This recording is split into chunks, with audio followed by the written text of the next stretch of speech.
back to my channel. So, ngayon ay January 26, 2019. 1 month na ako dito sa Canada.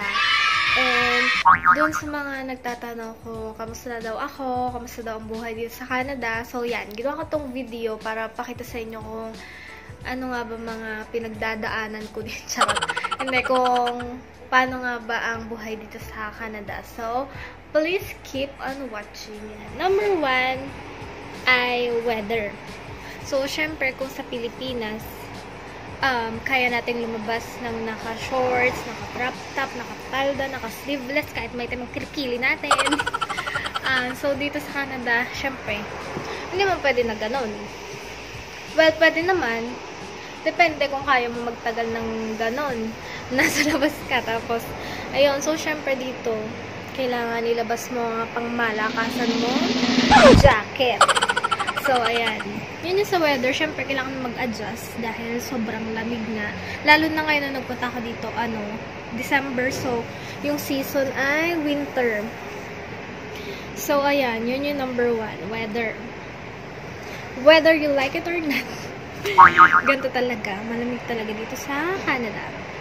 So, nandito lang ako ngayon sa may labas namin. Sa may balcony. Charot. Malapit na kasi, actually, bababa na ako kasi malapit na yung bus ko. Sige na, wait lang. Yan guys, palabas na ako ng bahay. And gamit ko na yung bago kong bag. Let's go! Yun.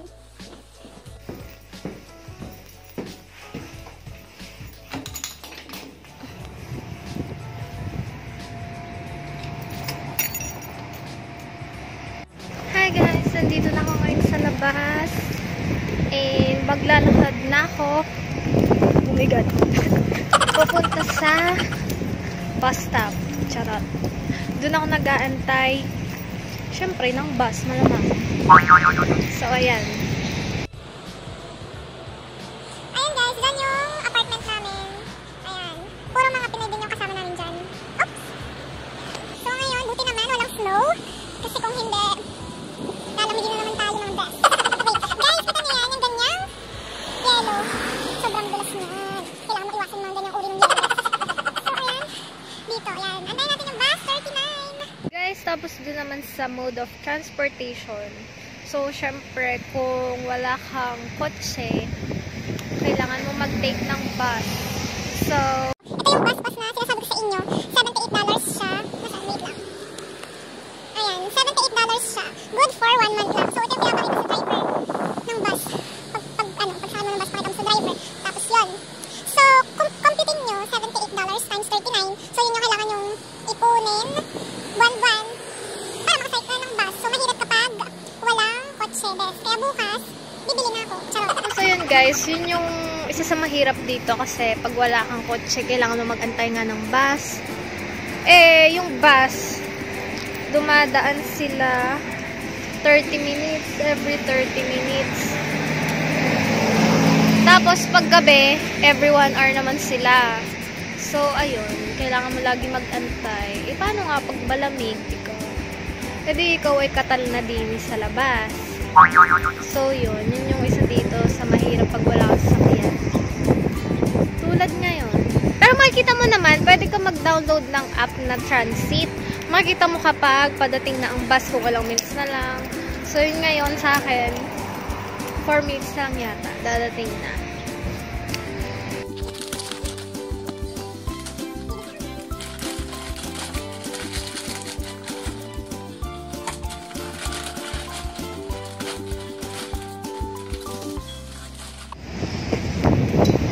Hi guys! So, ayan,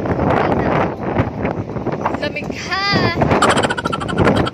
Nakalabas ko lang from work.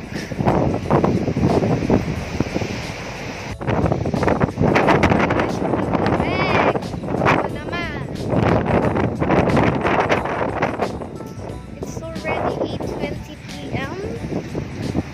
And papunta na ulit.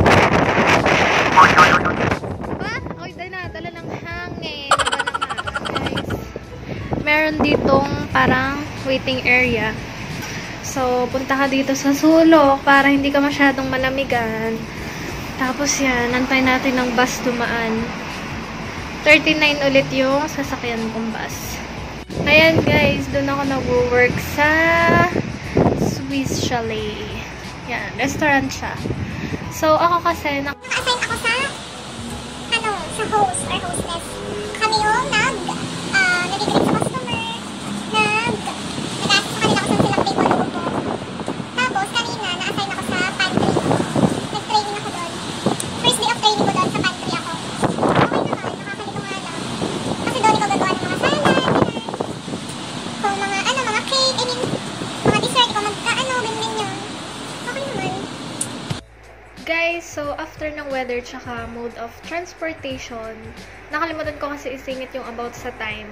So, syempre, iba yung time dito sa Canada compared sa Pinas. So, ngayon, ang pagitan nila is 12 hours. Tapos, nung dumating ako dito, syempre, kailangan mag-adjust ng body clock ko. Sobrang hindi sanay sa oras. I mean, nakakatulog ako ng mga 2 a.m. or 3 a.m. dito kasi nga, hindi pa nakapag-adjust yung body clock ko. So, yun. Guys, doon naman sa communication, syempre, yung language nila dito ay French tsaka English. So, syempre, nahirapan na nga tayo mag-English. Alam naman, mas piliin pa natin din ng French. So, doon na tayo sa English. Kahit na lagi tayong nosebleed, pilitin natin na mag-English. Okay lang naman, kahit English Carabao. Basta naiintindihan nila, go lang, push lang.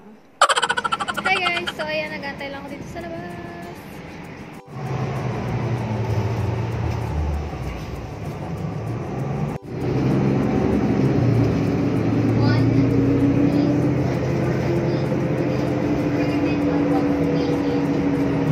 Hi guys! Sobrang ganda ng panahon ngayon. Mainit siya. Pero malamig pa din. Papasok muna ako sa work. Guys, tapos doon naman sa food. Okay naman mga food dito. Hindi naman ako masyadong naho-homesick. Charot. Naho-homesick sa mga Pinoy na pagkain kasi si father at si mother mahilig naman sila magluto. So, yun. Nakakain naman ako ng pansit, ng spaghetti, ganyan-ganyan. Tapos yung mga ulam. So, yun. Okay naman yung food. Kung makita nyo, doon sa IG stories ko, lagi na lang puro pagkain.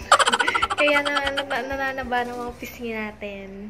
Naman sa cost of living, di naman porket nandito ka sa ibang bansa, mayaman na agad. I mean, di naman agad nakakaipon kasi syempre, marami kang binabayaran. Tulad kami, dito nag-rent lang kami dito sa apartment. So, nung nalaman ko kung magkano yung presyo ng rent dito, kinonvert ko siya sa Philippine money. Nagulat ako kasi ang laki. Tapos, inisip ko, syempre, rent ka ng rent. Di naman mapapasayo tong bahay. So, mas okay kung bibili ka ng bahay. Pero, syempre, dahil wala naman tayong pambili ng bahay, no choice tayo. Kailangan mag-rent pa rin. Tapos, yung dito, ano pa ba? 15% lagi yung tax. Tapos, syempre guys, di lang naman yung apartment yung binabayaran namin. Kuryente, tubig, ano pa ba? Other expenses. Tapos, syempre, nagpapadala ng pera sa Pinas, ganyan.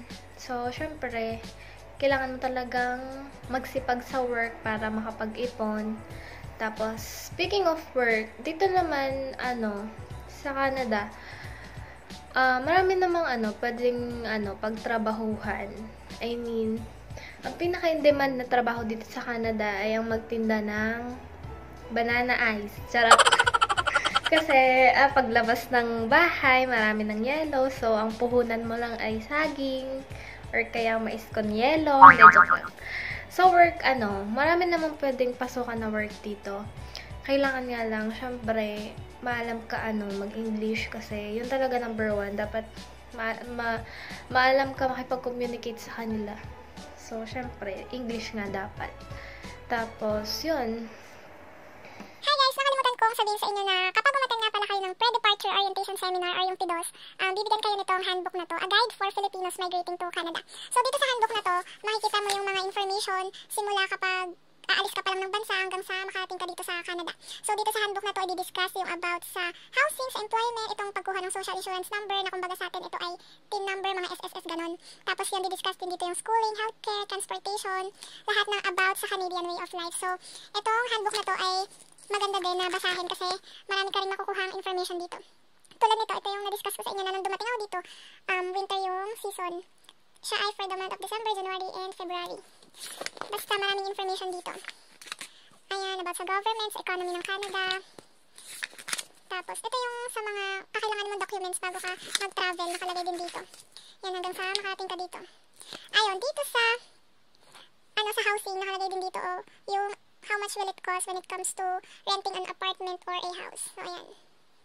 Guys, when it comes to employment naman, meron ditong mga helpful na websites kung saan pwede kang tumingin ng job vacancies, kanan. So, ayan, basta itong handbook na to, sobrang helpful din para malaman mo yung Canadian way of life. Ano kayo naman ang buhay dito? Siyempre, minsan ma-homesick ka din, lalo na pag namimiss mo si jowa, char. Hindi, mga pamangkin ko, mga friends ko, yan, pag namimiss ko sila. Pero nakapag-video call naman. So, ayun lang. Dito ko na-end ang vlog ko. Thank you so much for watching. See you on my next vlog. Bye-bye!